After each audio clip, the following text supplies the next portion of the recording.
What it do, folks? It's your boy Charles Younger here, along with the OG Professor G, Mark Gray. What's good today, sir? Not my wrist. Oh, how you feeling? You here get a little physical therapy this morning? Yeah, had a little physical therapy. When you're injured, you're not on the field, but when you're hurt, you suck it up and play. So I just rubbed some dirt on it. You know what I'm saying? Get some tussing in there, with some tussing in there, boom. You know what I'm saying? Had a little pickle juice and all Hmm. that kind of stuff. And even at 80%, I'm ready to do my thing. You hear that, kids? This is something that the kids need to know. Are you hurt or injured? If you can play through the pain, it's nothing more to gain. Nothing but Right. so, as impressive, Mark, who's here with us. Like I said, he's going to have a big trip this weekend. Actually, we'll talk about your trip this weekend before we get Oh started wow, tomorrow night. yeah. Some of the greats in sports writing are going to be honored at North Carolina A&T. Among them is my fellow Morgan State University alumnus William C. Roden. You know him as Bill Roden.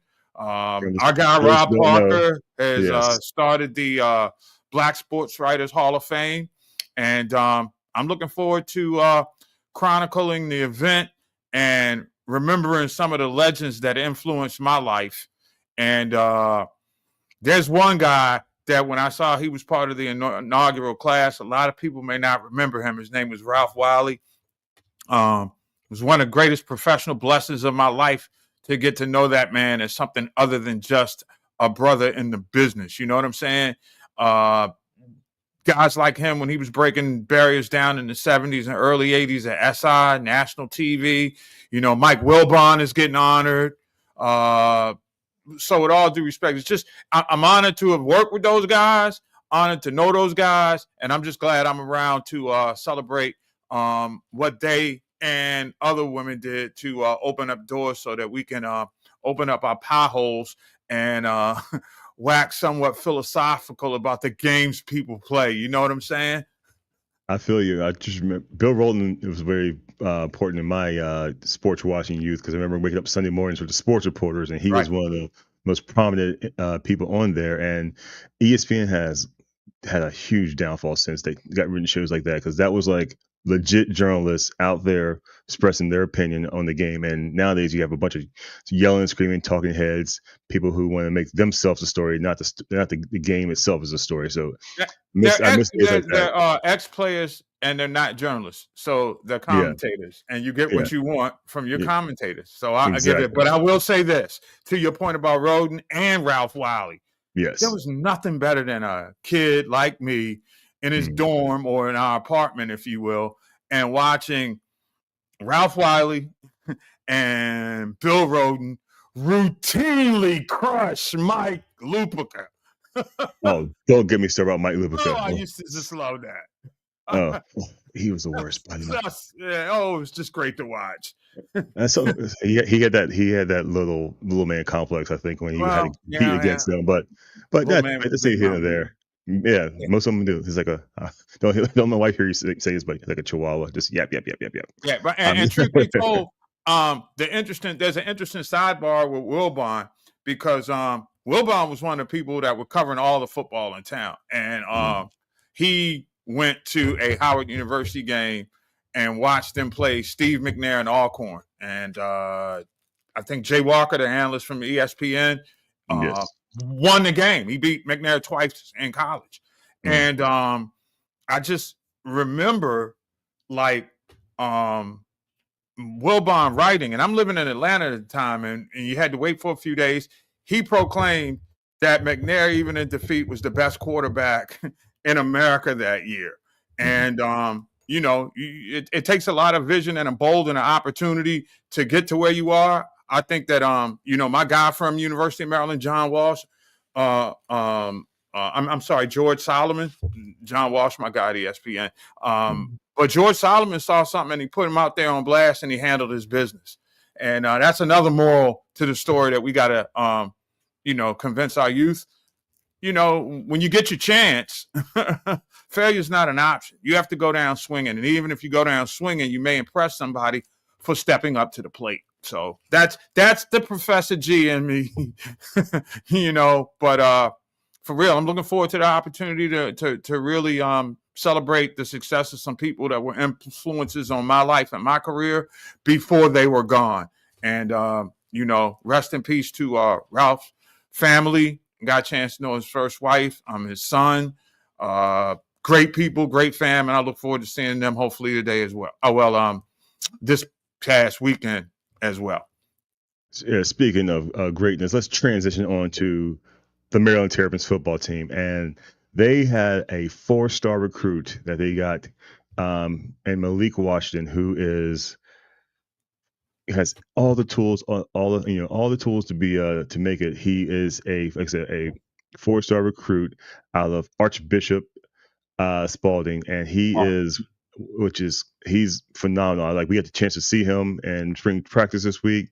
He looks like he has all the tools, all the talent, and he's surprisingly very savvy when it comes to talking to the media. And what were your impressions of Malik Jackson Malik Washington? Malik Washington. When you first saw him out there in front of the media. His poise. It was like, if I was going to use a pro football term, I would say that he's face of the franchise. I'd say he's the guy that the media is going to be able to talk to when the team hits a pothole. He's just got that kind of personality that a quarterback has to have. He comes off as an alpha. I don't think a couple of interceptions in the first half, and you're going to have defensive linemen get in his face to tell him to suck it up. I mean, I saw that a lot with Carson Beck at Georgia last year. There were times where he was just so out of it that he needed his teammates to kind of not literally smack him around, but, check him and bring back his competitive nature. And with Malik, I just get that vibe from him. And again, this is spring practice. Nobody's even in shells as of yet. So we just are watching. But the presence, you can tell something about the presence of a young fella or a person when they go into a room and they handle the moment. They command the crowd. And I thought that as we were talking and listening to him on that day, for a guy that's his age, he was extremely poised. He was extremely articulate. And he just looks like, and I mean, again, one sample size at a practice does not a successful season make. But I will say that this guy at least seems to have the intangibles to be a great leader. And if you can be a great leader at that position, your team figures to win a lot of games. I think Maryland's going to play faster. I like the fact, and we talked about it last week, Chuck, Pep Hamilton's innovative offense, they're going to have a nice balance. I'm looking at somewhere, and we'll probably talk to Coach Loxley about that after the spring game. But I would suspect that Maryland is going to play 50-50 football offensively. They would love to run the football and maul people. I did see some big young fellas who were rather impressive, taking full advantage of the new weight facilities, I might add. I mean, they look like they're getting beefier. Speed has never been the problem. But when you have a transcendent trigger man like Malik Washington, looks like he can be, because of the reputation that has preceded him. But let's be real for a second. Locks also talked about 2 other kids in the room. So you can have the one guy who's supposed to be your standout, but heaven forbid something hurts. You got competition and camaraderie in the quarterback room. And the crazy thing about this is that Pep Hamilton was a starting quarterback in college. Ted White was a starting quarterback in college as well. So you got 2 great football minds in the head of a super talent. Man, I can't wait for him to strap it on. And when it gets into crunch time, I think the poise that we saw at that microphone is going to be the poise that may be able to win Maryland a couple of games on the road that normally would slip away because they didn't have that dynamic playmaking quarterback who could get them over the hump in crunch time. Yeah, the other quarterbacks you're talking about are the transfer from UCLA, and that is Travis Martin, and the other redshirt freshman, Christian Martin. So you have the Martin boys. Justin Martin and Christian Martin, are the transfer. Justin Martin, the transfer from redshirt junior transfer from UCLA, and Christian Martin, who is another local kid from Highland Springs, Virginia. But Coach Loxley, who usually doesn't let freshmen talk to the media, was very. He's like said Malik had that it factor when he's like he felt comfortable letting him go and talk to the media. So here's what Coach Loxley had to say about Malik Washington when it comes to his overall ability and what he brings to the team here in Maryland. Him being here early has allowed him to get a jump start. Being local, being able to graduate early, being able to get into meetings, and the time he spends with Coach Pep and Ted and the offensive staff, these reps that he's getting are like added value for a quarterback. And for him to be able to, as a young kid, get the type of reps and the type of coaching that he's been able to get, these first couple of months he's been on campus, you can see that the talent's there. So I've been really pleased with how he's retained information. I've been really pleased with how he's been able to transfer the classroom onto the field, and I've been really pleased with his development. And that says a lot, Chuck. I mean, when you get right down to it, he's pleased with his development early on, and he's showing that he's being able to process the playbook at this point, which gives confidence to his coach. I don't know about you, but when we were standing there in that moment, it was almost like he knew he was holding a trump card, if you will.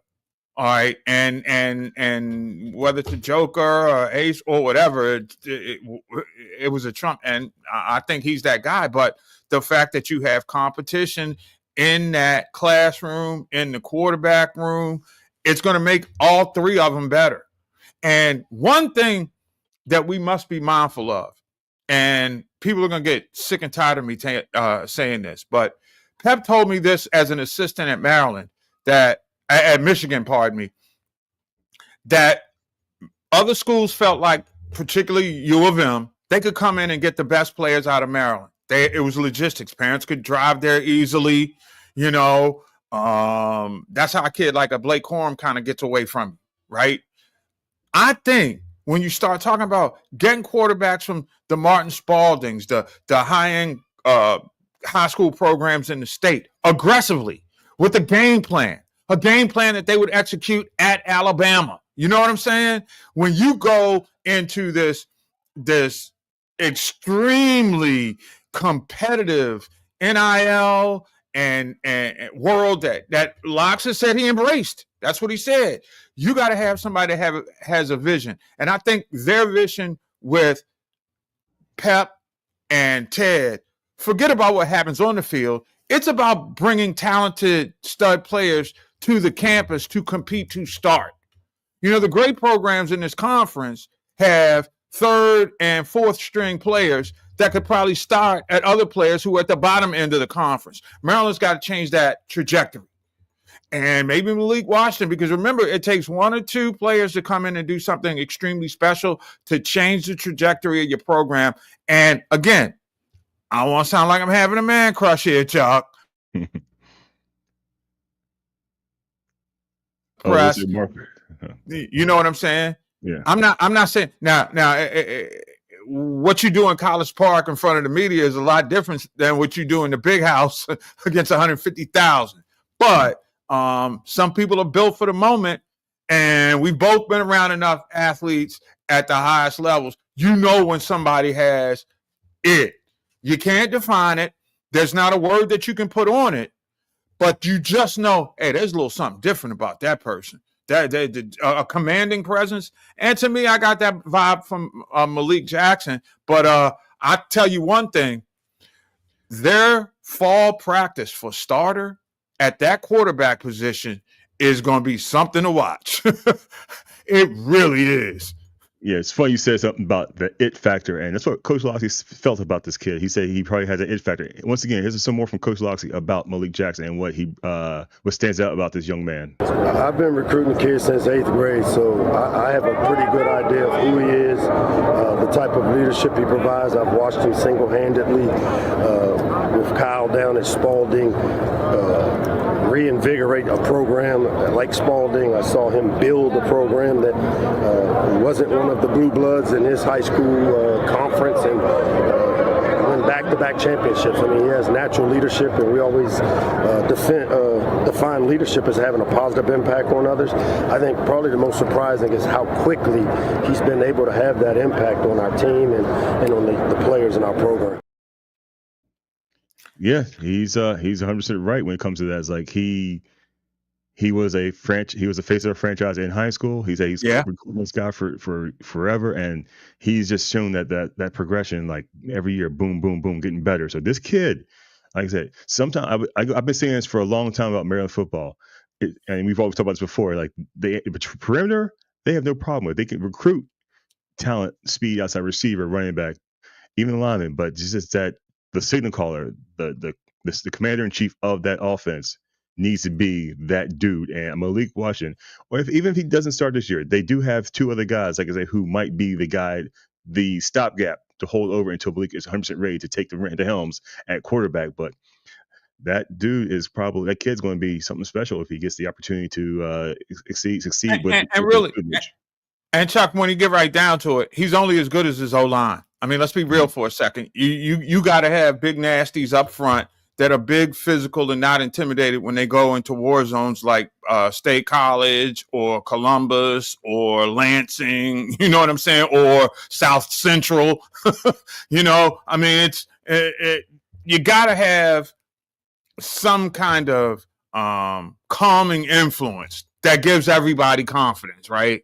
And I think that is what potentially Malik has, as long as he's not getting touched up too much and being picked up by his O-lineman after trying to complete passes. Because to me, if the guys up front can hold their own, and I think probably for as much as, you know, we laud the skill players coming out of state of Maryland, there's not a whole lot of beef. Mm-hmm. You know what I'm saying? Got to get bigger. Got to get physical. But hey, speed does win. Okay, speed does win. For dinner. And let's hear from Malik himself about if he feels there's any pressure about being that guy here in the University of Maryland College. For me, it's really just been like, come here, put my head down and work. So that's all I've been doing, you know, training just like everybody else, you know, getting the morning runs and the lifts and stuff like that. That's all I've been focused on right now, and the rest will handle itself. Yeah, he said he just grind. He's to first fit in. And then second of all, work towards being a leader. And the first thing that a lot of people do when they go in to take new jobs and they're overseeing somebody, they just want to like come in and embark and you know, just barge their personality on the employees. Don't take time to get on this my way or the highway. And then some people come in with an arrogance. I've done it this, that, and the other way. And that may not work. This kid just came in. I love the fact he came in and he said he was just, you know, filling in, doing the requisite, you know, exercise and conditioning and training and what have you, even before we get to the playbook. See that you are willing, let me go old school with this reference, when you're ready to ride or die for them, then you got the makings of a wonderful locker room. And I think that's the case. And again, we're talking early in spring camp. Okay, we're talking early April. A lot of time between now and week 0, right? So a whole bunch of different things at play. But just the atmosphere, the presence. There's an energy about Maryland football that I don't know if I've had. I think the last couple of seasons it's been like, well, it'll be a nice season if we, you know, bathe in mayonnaise. But now we're trying to run for the roses. And you get the feeling that we've gone from mayonnaise to roses with our expectation. How about that? That's great. And you notice how he was very calm and collected in front of me, which one of the things that Coach Loxley likes about this kid. Once again, here's one more snippet from Coach Loxley about Malik and his composure when it comes to talking to the media. Number one, he's a guy that I think has the ability to manage it. I've watched him, how he's maneuvered and managed the media. I typically don't let freshmen talk for the sake of them not being prepared for some of the managing the type of media we have around here. But there's no doubt in my mind he's a little different than the typical quarterback. And to give you a glimpse, because I know our fans want to see it, and this is part of me changing and evolving. You don't just change the date on what and how you do things, you always look to make it better, elevate it, and to me, here's an opportunity for me to open a door for you guys to see a small snapshot of what Malik Jackson can be and who he has become for us as a young quarterback that's vying to try to have an impact on this team during the 2025 season. Coach White? Coach, it's Washington. Your guys, Washington. Washington and Washington. Right. See, he's going to make Coach do some laps after that. You got to remember it, ain't it? I don't know who Malik Jackson is, but still. Anyway, I mean, they see a great part too, so yeah, I don't feel bad too bad for him. And before fans start thinking that we're drinking a Kool-Aid here, let's be real for a second. This is a guy that had to manage in the quarterback room as OC at Alabama, a Super Bowl winning quarterback, and Jalen Hurts before he became the Super Bowl winning quarterbacks. And he also had to manage Tua Tagovailoa. So it's not like Loxley doesn't know how to balance the egos with the team. You know what I'm saying? And I think that he pretty much an upfront, matter of fact kind of guy. And I think that kids these days want you to be upfront and matter of fact. And I think that a lot of people who were in different forms of, higher education would look to coaches because they know how to communicate. They're the great communicators because they get to the level of the kids that they have recruited, which are, for the most part, 25, 30 years younger than them, and you got to adapt to their time. Locks and his staff with Gen Xers. This is a whole Gen X staff, bro. Let's be clear about no boomers here. Okay. Although Boomer Esiason, if you want to join us on the show, we got room for you, bro. Trust me, we got room. But the moral to the story is, I mean, everything that you want seemingly in a quarterback would be in Malik Washington. Everything that you want in a developer of the quarterback, you have in Mike Loxley. You have in Pep Hamilton. You're going to learn a lot more about the greatness of Ted White, who was a bad man. Do you know what Ted White's nickname was in college? No, what was it? Sweet Flight. They called him Sweet Flight Ted White. Yes, they did. I like that. Trust me. Shouts out to the great sports information director and Hall of Famer Ed Hill for that one. But he was Sweet Flight White. And it was amazing because he threw a pretty football, man. My goodness. So, I mean, I like the voice in the ears in the quarterback room, but I mean, and they the guys that's going to get all the conversation. They're going to get all the attention. All the pretty girls are going to want to meet them. But the moral to the story is it's the guys in the trenches and what you're going to do on the D. This is the seismic shift in the way that football has gone from the Big Ten that we knew of when we were growing up to what it is right now. You know what I'm saying? We all thought, I mean, I'm old enough to remember Woody Hayes and Bo Schembechler. It was survival of the fittest. It was gladiator whenever they met at the end of the year, right? But and then you move forward, and then you have a Harbaugh and a Urban Meyer approach to things in the conference, and now it's clearly a Gen X vibe with the coaches in the conference, and that's big for Maryland to have somebody like that because when you're playing an NIL game and the money is close to where there will be intangibles that make a player feel comfortable, like he can benefit from being in your program. And I think what Loxley and Pep and Ted White are doing right now is creating that atmosphere. And like I said last week, and I will hold on to this all season, Maryland could have a great season and be 8-3 and be outside the tournament. Right? It would still be a great season, but you're outside the tournament. And I think Kirk Cignetti kind of raised the bar for places like Maryland who should be able to do what they did, even if it comes out of nowhere like this year. I mean, coming out of nowhere, being Cinderella is probably going to be easier in football these days than it will be in college basketball moving forward, just because of the seismic shifts in the landscape of the conferences and absence of regulation by the NCAA.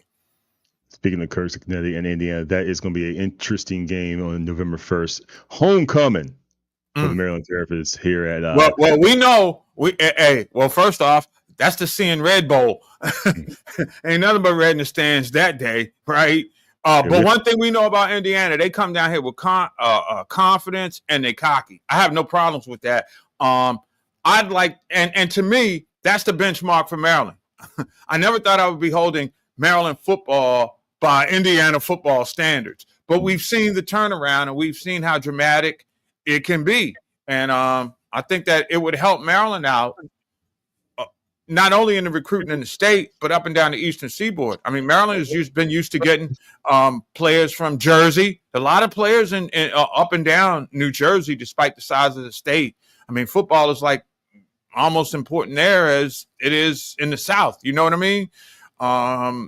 You don't want Rutgers to be able to come into your house and get players to go back to Jersey, but these are some real long-term strategic things that the football program has to look at in terms of what's a realistic expectation. And I think reasonable minds can see that you can catch lightning in a bottle in college football, and that will set you up for 5 years. Think about that. I mean, Indiana's not going to have to, barring a collapse of biblical proportion, you know what I'm saying? Indiana football going to have to do some significant dropping off, because you think Indiana football right now, well, the gold standard is Notre Dame. They play for the national championship, right? But then you've got Indiana, who now can look at Purdue in the eye and not blink. Remember that? It used to be like, hey, Purdue gonna come down and slap up on it. Not anymore. And I'm just saying, Maryland Rutgers could end up something like that. And the last thing you want is to have a regional showdown and be on the wrong end of it, mostly kind of like has been the case with Penn State. And unfortunately, there is no Penn State calling this year.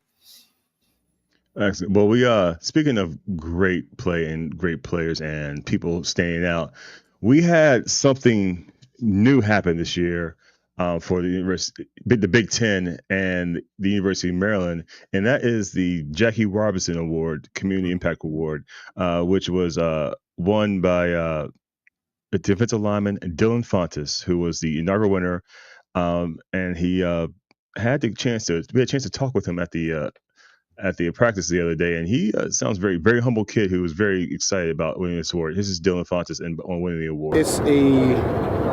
Gratitude. Gratitude is the only word I can come to.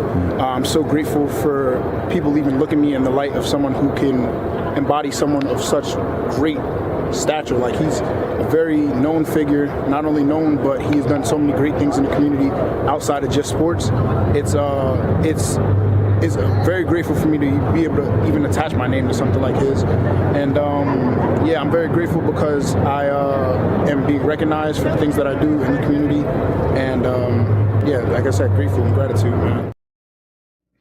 All right, let's talk about a few of the things that he has done in the community according to this press release from the University of Maryland.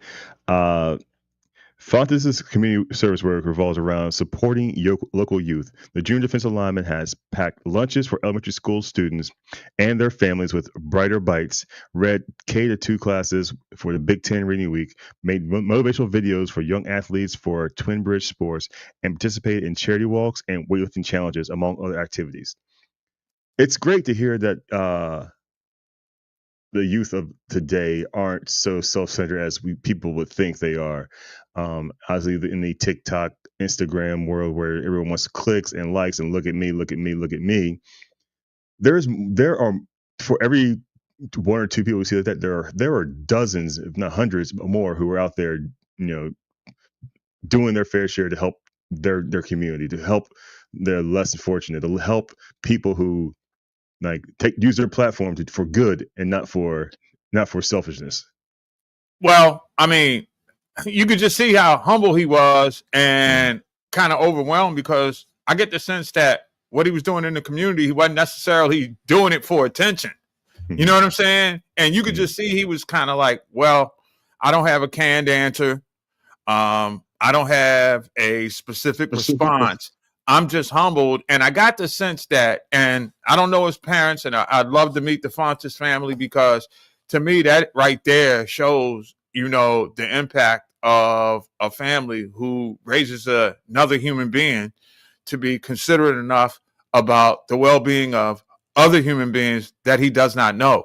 And the many things that have college students sort of under attack and put out there make stories like this lost. You know what I'm saying? And I think that's what it's all about. Success, understanding that you have a responsibility to your community, and then just going out and then going after it. So, and then I can only imagine, because truth be told, of all the sports heroes that I've ever, read about, researched, studied, created content on, Jackie Robinson is my guy, man. And I can only imagine what it's like for Dillan Fontas, who's so young. He understands that Jackie Robinson had a significant influence on society. He just couldn't comprehend how big it was, because when you look at the enormity of it as you get a little older, it starts affecting you a little more. But to me, man, that's why I'm a professor right there, to watch seeds like that blossom into fruit, and that dude. Congratulations, Dillan, man. And we got to have more of these stories coming out, as opposed to the dysfunctional stuff that's going on around the country, because this probably has been the best kept secret. I didn't even know until I got the release from Dustin in the sports information office that there was a Jackie Robinson Award for intercollegiate athletes. Never knew that. Yeah, well, this was the inaugural year, so that's okay. That was a reason why not too many people knew about it. But it's like, of the 18 Big Ten, think about that. First of all, that's so ridiculous. The 18 Big Ten conference schools. Okay, you're frozen. But the 18, looks like we're having a little. Yeah, we had a little glitch. Here. A little glitch here. Is this the Matrix? What's going on here? Well, but I'll repeat what I started off. The 18 Big Ten schools had one male, one female candidate nominated, and Maryland also had a gymnast. Her name is, I have it right here. Excuse me. Her name is Tasha Brozowitz, who was a gymnast. She won the women's award for the University of Maryland. And here's a quote from her. "Serving the community here is really important to me because I've been blessed to come to College Park as a student athlete. The school and the community around it have given me many opportunities to grow personally. Being able to give back to something that gave me so much to me is really valuable." So she again, just like Dillan, she understands that she has a platform. She has an opportunity. She has been given something where she's like, this is great for me, but how can I make what was great for me great for everybody else? And both these young athletes deserve all the respect and all the love and all the admiration for what they have done when it comes to giving back to their communities. And it's funny that you mentioned that, because I was thinking about, after the national championship game, Paige Becker's story, and how she gives Paige back. Buckets. Yeah, man. Paige Buckets. Yep. Which just goes to show that there's a lot more commonality in generations behind us, despite what people are trying to convince you of these days. And those two people are the personification of that, my friend. They are our future. They're going to save the world. And I think we're not going to have to worry about, socioeconomic background, racial component, all that other stuff that's been dominating the headlines, because of leaders like this. These are the future leaders of America. All right. Let's be clear for a second. You just look at, and this is why I really get on my soapbox about protecting student athletes, because most of them are going to go pro in something other than sports, and they're going to be difference makers in their communities. If for no other reason than the discipline that you got to have to be a student athlete. That's not an easy life. I mean, you got 12 to 15 credits. You got to be in shape. You got to go out there, be there for practice. I mean, you learn life skills in addition to playing ball, and the balance of time, the study habits, the effort that you have to put in to prepare. Those are all intangible elements that make what the student athlete experience is supposed to be about. So when you see players get honored for things like that, it's wonderful to be a player of the year, but it's an even better moment to be conscious of making an impact on the community. And you listen mostly to student athletes these days, whatever color they are, they're about helping the community. And I think that's one aspect that gets lost behind the fact that the adults in the room don't know how to wrap their arms around NIL. and that's what it is. You're selfish, you're babies. I'm not paying. No. This is what the college experience is supposed to be about. And if it's not, then it's the adult's fault that it's gotten off the tracks. Yes, right. But like I say, it's sometimes it's also you got to think about the parents of these kids who've trained them, not trained, train's a terrible way to say it, but who But they have. molded If you're them. paying for the trainer, you training your child. Yeah, who've molded their kids to become, more insightful. One, he's a guy that I think. Oh, excuse me about that. That was a glitch in the Matrix again.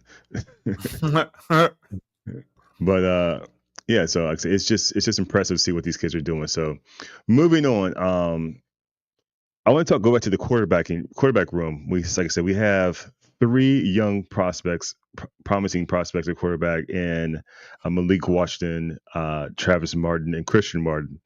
Like I said, Travis transferred in from UCLA. We talked about him last week. Christian and Christian and Malik are both young, local guys here. One's redshirt, one's true freshman. They're both competing for a position. So when it comes to who's going to be the starting quarterback, Coach Loxley had this to say about the quarterback room. It's unfortunate. I get this question just about every year because we've had a different starter there. It goes back to the same thing. Who gives us the best chance to score points? Quarterback's job is to move the ball down the field, matriculate it down the field, and end with points, or end punting the ball. We don't want drives to end in turnovers. I'm okay with them ending in punts. I'd like to see us be scoring points, whether it's field goals or touchdowns. We keep the metrics of it. It's been something that we've been able to use that it really has helped differentiate who's playing well enough. It's not just Malik and Justin, like I said, it's Kmart, it's Champ Long. We've got a room full of these guys that have been in this program, and again, they've really benefited from the change with Pep Hamilton coming in and Ted coming in, some of the things that we've done to get these guys ready, and they all have embraced it, which has been great for our program. He pretty much said right there, it's like he's got competition in the quarterback room, which is going on making competition makes everybody better. Yeah. If you're now, competition will make some people and break others. Mm-hmm. Because you put pressure on, and we know about pressure. Bust pipes and makes diamonds, and that's basically what's up. If you can handle the pressure, you can do your diamond on the sideline, a solid contributor to the team. But sometimes the pipes burst, and there's a flood and there's a washout. So I get it. And in itself, this is the tough thing that coaches have to do right now, because Locks did say he appreciates the NIL, right? But what about the management and the massaging of the egos that goes with it? And then that goes to your point, Chuck, about the people that are in their ear. Well, you don't have to stay there. We can go find you something else. Okay.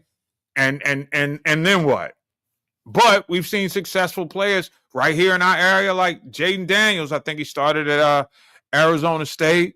Then he went to LSU. And once he left LSU, he just kind of blew up on the scene. So I think we are learning in this new world order of intercollegiate athletics, a new way to play the game. And it's not just about having the most NIL money, but also understanding how to use the transfer portal and understanding your place in the game. Because I don't think the days of keeping a freshman class together for 4 years, I think that's preposterous. I mean, any coach comes to think that you're going to have an entire team for 4 years in your spot right now when other people, even at lower divisions, have a little bit more cash and perhaps a stage that they can get, their shine on, they're going to take it. Especially if there's, a little, paper cut or hangnail that leads somebody to believing that they got to, leave a situation that was probably better off for them to stay at anyway. So Yeah, we which know is that we know that the days of a freshman class coming in, staying together, that's not happening anymore. All right, so yeah, let's just. So I'm a proponent of catch lightning in a bottle. I really am now, and you don't get the.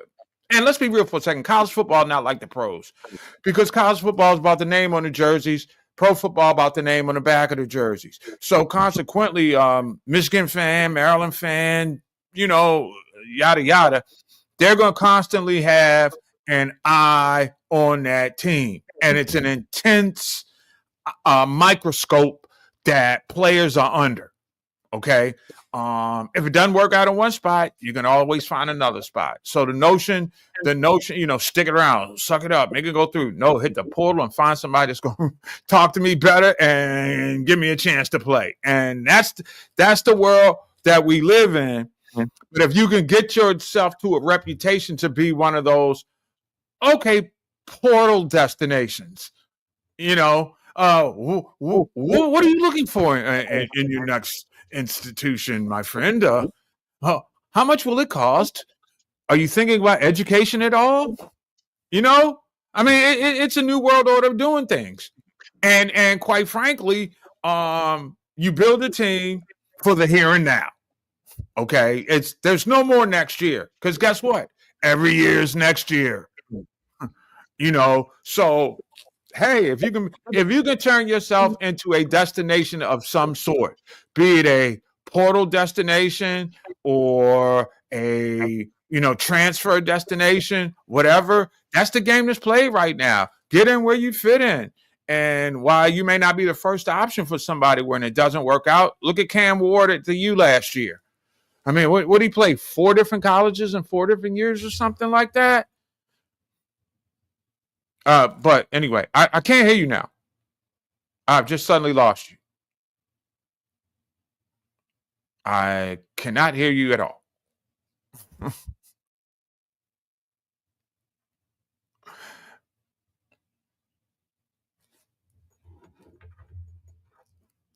That's not the man trying to tell us that we've talked too much, is it?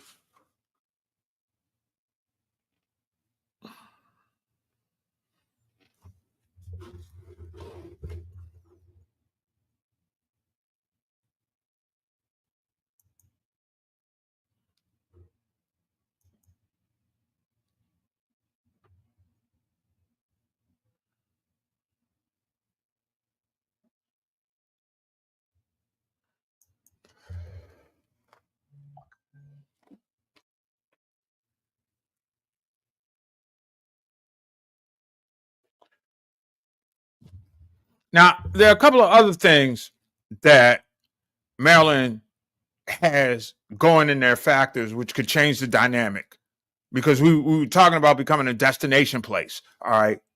Facilities. Maryland has always been a really cool place to recruit for. Number one, because it's in between DC and Baltimore, a little bit closer to DC. But you got 2 big media markets. So if you're a college football player or a high school football player and you're looking for a place to land, hey, look, I know I got the Washington Post on one side, the Baltimore Sun on the other side, numerous outlets. Plus, DC being an international city, you're always picked up by somebody. This is a destination spot. Now, while the tradition of college football at the University of Maryland is not that of Michigan, Ohio State, Penn State, USC, UCLA, but what does tradition really mean these days? I mean, remember, we're dealing with a society that's dealing with social media and fake news and have bought into it. So you have to adjust to the players that you're going after. And what I'm seeing is from at least a communication standpoint. And again, there are a lot of great communicators who don't win games. Okay. And they don't win enough games.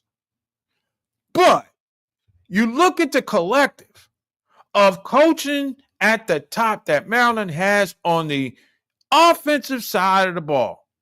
It is hard to believe that offense is going to be offensive this year. I'm sorry. From scheme, and again, to me, it's up front. Maryland's always got speed skill players. They have just got to find a way. And I'm back. The quarterback. That was lovely. What, the fact that we're protecting our quarterback is lovely? I completely missed all of that because my internet just crapped out and I had to completely reboot. But I am back, and yes. So what are we talking about here? So just to get me caught up here. No, basically, we talking about the type of program you're going to be. Are you going to be an immediate destination, or are you going to be a transfer spot? All right. Now, you do want to make sure that on signing day, you have high school players that you are indeed signing, right? But the real question now is, what's the most important day? Is it high school signing day or transfer portal day? And with that being said, that's how you have to spend your time and use your assets during the off season in order to build your roster. During the season, you want to keep and maintain that roster, right? Mm-hmm. So my question right now is, and look, there are different ways to skin the proverbial cat. And I'm just saying that some schools can be those blue blood programs like Alabama, Georgia, Michigan, hey, okay, you're going to always get interest from people. And then, of course, the fact that you got a lot of people at all those academies, so you can get around and see the high-end players. Yeah, but can you play that game? And that game, to go in after that high-end starters and the transfer, you got to have big money in the NIL these days. That's just how it is, okay? So how do you improve said recruiting? I think you got to come up with a game plan for identifying, hey, we know we can recruit, but is high school recruiting as important as the portal is now? I mean, how are you going to build a team? Because you draft a great freshman class. By sophomores, they're ready to compete. By juniors, they're contending. And hopefully by seniors, they're champs. Ain't nobody sticking around that long. Nobody's in it for the long haul. And so I this notion, and I mean, remember, we're at this point because the grown-ups could not figure out a way to properly share revenue with student athletes. I've said this on numerous occasions. The NCAA could have paid college athletes $500 a month if they wanted to, or even if it was a semester, just to give them walking cash, food for munchies, all that kind of stuff. They never did it. And they were quite content to tell you, here it is.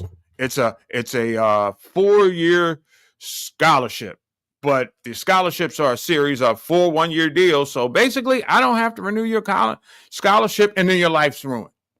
So in case you get injured, they can take it away from you. There's so many ways they can take it away from you too. And just leave you caught out there between 18 and 21 years old with, no idea, concept of where you're going. And now you got, you know what I'm saying? So it comes down to the structural philosophy of how a coach is going to look at his program. All right, because the long story short is you want to win every game. All right, but we know that that's impossible. So while you beating the teams that you're supposed to be, you got to find a way to win against the teams that you're not supposed to be to turn the direction of their program around. So attention plus winning equals destination, right? But if you can pick a few people in that portal, which is, I'm glad to see the football philosophy changing a little bit. This marks aggression. And there are a lot of, I have a lot of Maryland alumni friends who routinely have been, just talking about how we'll never be able to compete because we don't have the money. Mm-hmm. Right? A lot of donors. But I think in this new world order, how can you make yourself attractive? It's like the car that you're trying to move or whatever. You don't take it to the junkyard. You dust it up, put it on, I don't know, Craigslist. Is Craigslist still around? They still got a Craigslist? Allegedly. Facebook or something. But you put a shine on it and you put it out there on the market and say, hey, it's worth this. And I think that the master of puppeteer it all was Cignetti at Indiana. That is my guy. I want to know what gave him the confidence to come in and lay a mandate to where they could be a second weekend performer, I believe it was, in the college football playoff. They won a game. I think, Chuck, for me, with this improved recruiting and this new world order, if it can happen from Indiana last year, why can't it happen for Maryland? Well, the recruiting started with Malik Washington, but I want to go back and play this quick soundbite that unfortunately I get to play because my internet issues happened. But this is because when it comes to like recruiting, you said coaching, if you have the right coaches in place, they will help recruiting. This is what Malik Washington had to say about coming to Maryland under Coach Pep Hamilton and Coach Loxley. Really just the way he attacks his job. You know, he loves it. Like he lives, breathes, and eats football, and I appreciate that because he loves his job so much, and he puts that care right into us as players. So I just appreciate how hard he works. Hey, would you think their resume between Coach Pep and Coach Loxley was the reason why you came to Maryland? Yeah, partially, definitely. You know, experience is something you can't really teach. It's something you just have to kind of be around to get it. So, you know, both coaches, like they've been around a lot. You know, a bunch of different NFL guys, a bunch of different colleges. So I appreciate them for sharing all they know with me. You said it right there. You know, if you have the guys in place who are willing to talk to the kids and talk to, like you said, this is a Gen X coaching class. Gen X is my generation of the rebellions. Millennials, yes. Gen X and millennials. We like people talk trash. We're in our 40s now. We are the era of people who are just like who saw the status quo was not the way it should be, and we were known as a rebellious generation. So. And the kids today, I keep saying the kids today. Now I'm sounding like an old man. These kids today, well, back in my day, I'm the guy with the white, goatee these days. I got yours is coming in. It happens. I got some salt in my stuff. But effective coaches know how to adjust to the time, right? And Loxley and Pep. They know a thing or two, and they've won a game or two at the highest levels, a game or two, right? So part of it is communication. Coaches have always had to go into parents' homes and sell them on the notion that, your son or daughter is going to be much better off after I groom them, yada, yada. So the coaches have always been great salesmen. Back in the day, all you had to do was sway mama or grandmama nim, as some people like to call it. And mom, if Saban came to your house or Bear Bryant came to your house, you was signing with Saban or Bear Bryant. It's different now. Social media, you create and shine. You're creating opportunity. You create second chances. I mean, the strategy to recruiting is so big right now. And it has to be set by the charisma of your coach of that program, period, point blank. There's no better mouthpiece for your program. Loxley's a great mouthpiece. Pep's a great mouthpiece. And that's not taking any away from their coaching acumen. You want those guys in front of a camera and microphone to sell your program because they can. I mean, they're thought-provoking, witty in their own kind of coaches type way. And also extremely smart, having been around great minds in previous jobs. And I just think that, it would be nice to see Saban Harbaugh residue, a hue over Maryland Stadium these days. You could do a lot worse. You know what I'm saying? Yeah. And also, it's not just the coaches, but the players who become welcoming to the transfers who come in. Dillan Fontas had a little something to say about that here as well. Here we go. It's not hard at all because these are the guys that you're spending every day with. It's from the top of the morning thing to the end of the night. We're watching film together. We're going out. We're chilling. We're in each other's company. So it's not too hard to build a relationship with the man next to you, especially with all how how detailed and how many different emphasis on things that we have, like the weight room, we have to eat together, we have to practice together, watch film, and we spend a lot of hours, so it's not hard to get acquainted with your fellow. Hey, thanks for playing so gracefully to the co-host here. That was my question. Good job out of you. Well, How was that black microphone right there, just kind of looking out? No, but it was a really thoughtful question, and as much as I love and respect it, part of the thing that made college sports or intercollegiate athletics what it was the bonding over the course of years that you got to know, and they become friends, family members, extended family for your life, right? You miss that now. There is something, and again, I'm sorry for being OG about things, but there was something, I don't know, I can't call it seemly. I can't put the word into it, Chuck, because everybody deserves a right to capitalize on their talent. And I want everybody to do that. But sometimes when you're a fan of a team, you want to see people together and coming back, even if they come up short, right? And you want to know that you got a core coming back, and you never had that. So basically what we have right now in college sports, every year's a senior year. Stop looking at people as freshmen. Stop looking at people as sophomores and juniors. Everybody's a senior, right? It's just like you're senior in your first year, and if you want to drop out, you can go to the portal and find another school. And to improve recruiting, you got to improve strategy, and you got to be innovative. It's part communication and part winning. Well, yeah, right? definitely. But also it helps the fact that I've always felt this way about the kids transferring. If the coach can leave at the drop of a dime, why can't the player? Right. You know, like you saw, you're absolutely right. My guy from OU, Lincoln Riley, went from OU to USC like right before the bowl game. You know, Chip Kelly, not Chip Kelly. What's the Notre Dame one? Brian Kelly. He like left Notre Dame for LSU, and right before the bowl game. I see all these commentators, all these talking heads on ESPN, like, well, what about the love of the game and love of the school? I ain't what. I was like, yeah, but these coaches like, oh, Scoot, how much money? Excuse me, I'm over here now, thank you. Or the coaches like Pete Carroll, oh, USC's under issues of promotion. Oh, NFL, hi. Well, I'll see you guys later. So the coach, and then there was the mother of all recruiting scandals, SMU, the Pony Express. Oh, and don't get SMU, yes, the death penalty.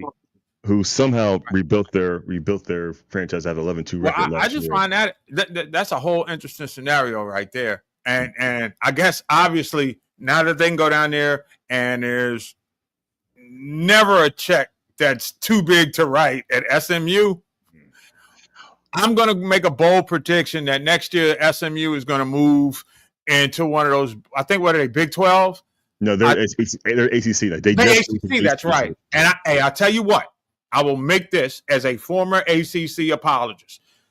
With Damon Evans, the former Maryland athletic director, who came from the University of Georgia and knows how to set up a program, Damon Evans, I'm reluctant to say is going to dominate in the ACC because Bill Belichick is there at North Carolina.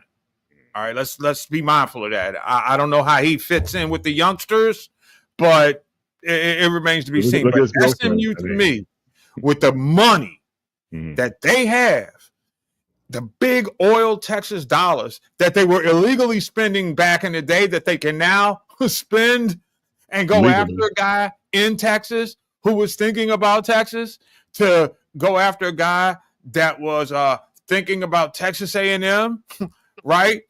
SMU's going to be a player, y'all. And I think that if I look big picture, the Indiana for next year could be SMU.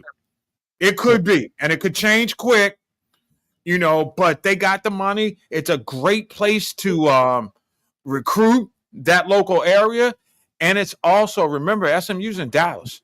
You do a lot worse in college than go to Dallas. They're already ahead of the curve. They were 11-2 last year. So, I mean, this is what I'm saying. Yeah. So now they got that. Now they said they have, instead of being under the table with the money they're paying their athletes, they can pay it over the table. Legit, clean-ish money paying. So, but Maryland has something here that they can take advantage of, and that's Under Armour. which is like you have Oregon has Nike. Why can't Under Armour be like Nike for Maryland as Nike is Well, for? now, you know something? I hear that all the time, but what does that look like? I'm serious. Now everybody say, well, Maryland should do what Oregon did. Phil Knight takes care of Oregon. Phil Knight built the company. He's put in the money. He knows that if his team wins, to get the brand out. So, or are you saying Under Armour should just go ahead and adopt the athletic program? I mean, they already make the uniforms for the team, but it's just like I feel like Oregon. Oregon is Nike, but you can't. You're like Under Armour is kind of like we associate with Maryland because we know it's Maryland born, Maryland raised, Maryland created, but it's not out there in front like Nike is with Oregon. That's what I'm saying. Like if it can be like Nike, like like I said, you see Nike, you see the yellow swoosh on the jersey. The Under Armour logo on Maryland is not quite there. They need to maybe do more when it comes to the marketing of bring back. You must check this house. Bring back the old school marketing of Under Armour. I think Under Armour's kind of fallen back when it comes to the sports apparel business, way behind Nike, Reebok, and etc. But if they can find a way to take advantage of, not even Maryland, maybe even all the Maryland schools, collectively be like Under Armour supports all Maryland schools, something like that, to where it can maybe boost its recognition. How about this, Chuck? How about this? Remember in the beginning with Erica Bagu, who was the defensive lineman for the Cowboys, who went there? We must protect this house. Yes. There you go. And the house they should protect. But again, my question is, what does that look like? It's bigger than apparel manufacturing, right? It's bigger than sports marketing dollars. What does it look like? And everybody says that Under Armour. What more is it? I'm pretty sure they give them all their apparel. To me, if you want to charge Under Armour with something, hey, charter flights. We probably still have Kevin Willard here if you could charter some flights. Or pay for a meal after a college basketball tournament around Christmas time. What does it look like? Is it just paying for all the NIL money? When I hear that question, and I hear it all the time around here in these parts, what does it look like? What does it look like? What more do you want? They're all over the school, right? They until a little bit more than a week ago, they were the official apparel manufacturer of the two-time NCAA women's basketball champion. You know what I'm saying? So I keep hearing this, and they're far more brighter marketing and sports minds than this yak, who could come up with a theory or philosophy for, because everybody puts Under Armour on blast and figures, they're supposed to take over. I even hear Oriole fans up in Baltimore talking about the new stadium, or whenever they improve Camden Yards or whatever, Under Armour should be all over there. People want to spend Kevin Plank's money a lot. Give him a pathway. How about that? Well, let him or somebody. That's going to be the key role for the next athletic director. As much as we're going to talk about, down the road, who's going to succeed Buzz Williams as men's head basketball coach, I think that the athletic director is going to have to set the tone for the direction of Maryland's recruiting in all sports, right? Because that sets the direction for the tone of the entire program. You know what I'm saying? And maybe, just maybe, young Malik Washington becomes the Derek Queen of football. Just think about that. I can dig that. And it remains to be seen whether or not he's going to put his name in the NBA basket, or is he going to come back for another year. But I believe he's leaving. I think he's made the decision. He's leaving. Marketing, is that official? Because I haven't heard. I heard he was still discussing. I would assume he's probably. I mean, if it was me, I'm out. Skadoosh to the NBA for me. Yeah, but remember, it's a new world order. There was a thought back in the day that you couldn't get compensated if you got hurt in your senior year, so people would go out so they can make it. Now, between the advances in medicine, right, and opportunities to extend your college career, it's a different way. And I'm slowly but surely shaking the shackles of my age off, certainly when it deals to the times that we're dealing with in athletics. And again, there's a whole lot of time spent in these big time fancy 5-star hotels and guys eating really good food in these rooms, putting these tournament brackets and all that stuff together. Come up with a plan. You're not going to be able to level the playing field because let's say Phil Knight has $200 million that he can earmark for in an endowment for the athletic department at Oregon. Does Kevin Plank have $200 million to do that? Does Under Armour? Could they do it? What would that look like? I mean, there's so many ways to layer this thing, but I mean, and you know, let's be real for a second. Great programs have contributions from alumni and friends of the program. I mean, that's therein lies the caveat. How do you create a climate? And I think the beauty of having Mike Locksley and Pep Hamilton at the top of the food chain is that they understand that. They may not be the executors of the game plan or the developers of it, but they understand if they have to get in, they can do more than just shoot. You know, so we'll get through this one, but again, I think that and again, we're early in spring. Okay, we don't know how injuries are going to impact things. We don't know how the landscape is going to change between now and the start of preseason camp. Well, we don't know any of those things right now. But I will say this, the leadership group at the top of that food chain should give everybody at Maryland who's a fan of Terp football cause for optimism. Now, I'm the one that set the goalpost religiously how I want Maryland to be as good as Indiana was in 2024. But that's where we are right now. And I think, you walk around the campus, you're an alum, I'm a professor. It's all about greatness. It's dare to be great, right? All right, let's dare to do what Indiana did last year. Who's all in? I am. I'm along for that ride. All right. Now we're gonna wrap the show up because you got to hit the road down to North Carolina, right? For your event. But I want to talk about what's next. What we got coming up next week. I want to talk about some players in the Maryland players upcoming in the NFL draft because, like I said, we always seem to have guys on the outside. So we have a couple guys coming up this year that I'm very excited about to see. Todd Felton, wide receiver. Jordan Phillips, defensive tackle, Dante Trey Jr., who's a safety, and Caden Prather, another wide receiver. Now, Felton, a 6'2", 181-pound receiver, ran a 4.3 40 as pro day. He's position rate number 19, the wide receiver rate, overall rate of 84 out of 100, which is pretty good. Projected to be around maybe a mid-third round pick.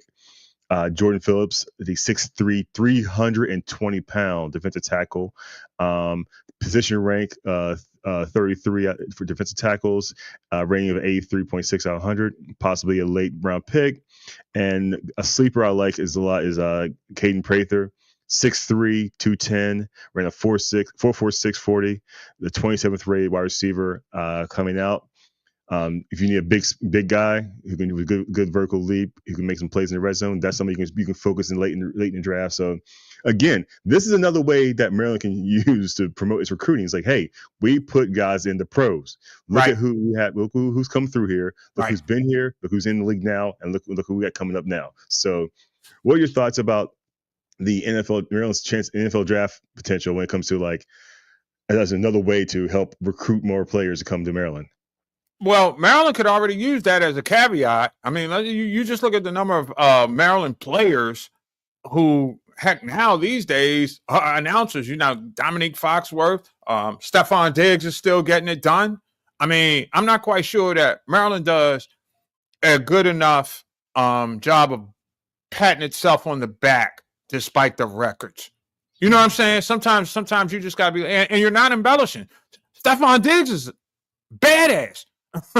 All right, let's be clear about that. There's a reason he's still getting paid, and he's been one of the top 10 receivers in the league for a long, long time. For about a decade, yeah. Yeah. I mean, so DJ Moore. DJ Moore was another one. Yeah. So and look at defense. We had a guy Nick Cross who went to high school right down the street from College Park and at DeMatha, ended up staying locally. Who now is a phenomenal safety for the Indianapolis Colts. Like Maryland, that's the thing we should be talking about. Is like Maryland needs a better hype man for their pro athletes who are in the league. To your point. I mean, hype man is a little strong, but I would say amplify the success a lot more. Yeah. All right. Yes. You don't have to hype the fact that, I mean, and again, I'm old school. I remember Randy White. I remember Boomer. Okay. I remember the glorious days of Bobby Ross. Yeah. Friedgen getting us to the Peach Bowl and things like that. I remember.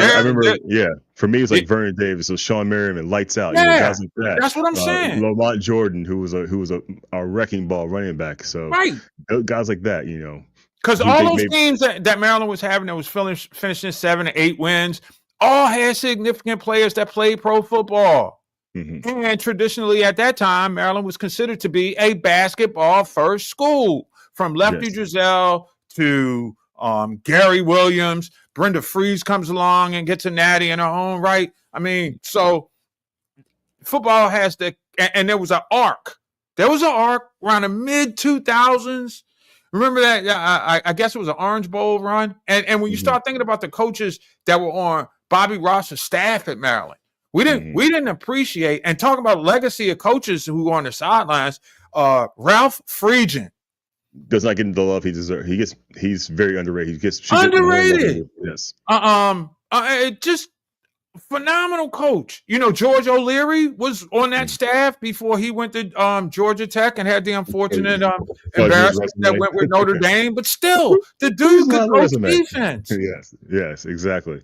But it's something we're going to talk more about next week when it comes to we get closer to the draft. I want to break that down a little bit deeper. I want to get into more some of their strengths and weaknesses when it comes to their skill sets and where we see them possibly going to the next level if they start playing on Sundays and Thursdays, Saturdays, and Mondays. We have to be the beacons who bring light into the program. We are the voice of the voiceless of the Maryland fans. That's what I'm saying. So, at some point, as we move towards closer to season, we'll do a series, Terp tradition. Yes. We go back and look back. So y'all need to understand, folks, that those of us who are old enough to remember that this team was a contender frequently in the ACC, flirted with natties, okay? Had the biggest comeback in college football history at the University of Miami with Frank Reich as coach. Just want to put it out there. Just that. Okay? And Frank Reich couldn't get on the field to play because Boomer Esiason was the starting quarterback in front of him. Yes, so, look at it. Yes, that's more take pride in your tradition and stop worrying about what Under Armour is not supposed to do. Make your commitment, right?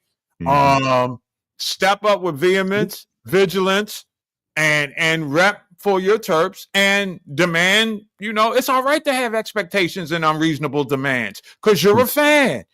I will temper you, but the fan in me says, if IU can do it, so can the Terps.